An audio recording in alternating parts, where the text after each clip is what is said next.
Hi, this is Misty Stewart, Prevention Education Director at the Life Center. Today we're going to discuss the topic of pornography and the effects that it has on our youth. Please stay tuned.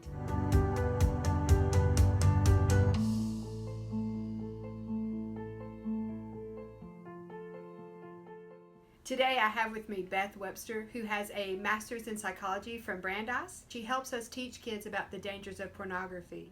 Beth, can you tell our audience how many youth are affected by pornography today? Absolutely. So we do know overall 87% of male students over the age of 14, they report regular use of pornography, with about 34% of female students.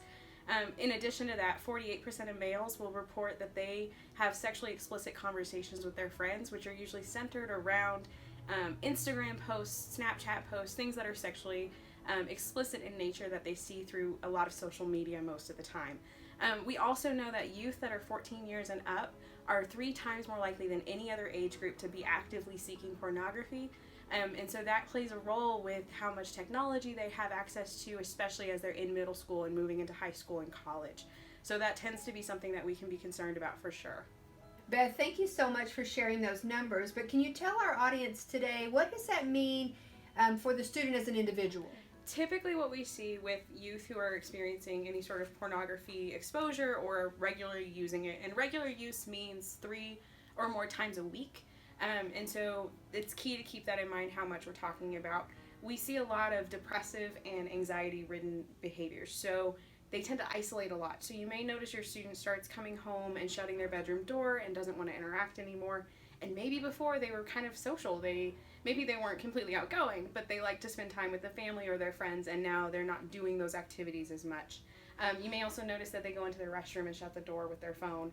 That's a big red flag. No one needs their phone in the shower, right? Also, we start to see anxiety type behaviors, so things will set them off really quickly. And it may not be anger, it may be they start to panic. You notice them acting very scared, or they are afraid of being caught, and so it's coming out in that way. But also with all of this, a big term that gets thrown around a lot is pornography addiction. And I want to make something really clear. There is no diagnosis for pornography addiction in the psychology world. What we see happening is addiction-like behaviors. So it's behaviors that we would see in drug addicts, alcoholics, people who are struggling with a diagnosable addiction. So you may notice that your student starts to get very attached to the phone, and they don't, or whatever device they're using. They may begin to suffer actual withdrawal when they're not able to watch pornography. So they can't focus in school because they can't be on their phone. They can't focus on certain things they enjoyed in the past because they're not able to be on their phone. So you see, it's not exactly the same as a drug addict who's craving the next hit, but actually in the brain, that is what's going on.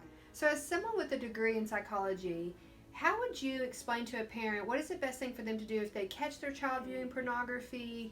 I mean, how do they respond as a parent? That's a really good question. So a lot of times when parents find their child has been watching pornography or has been exposed, they panic.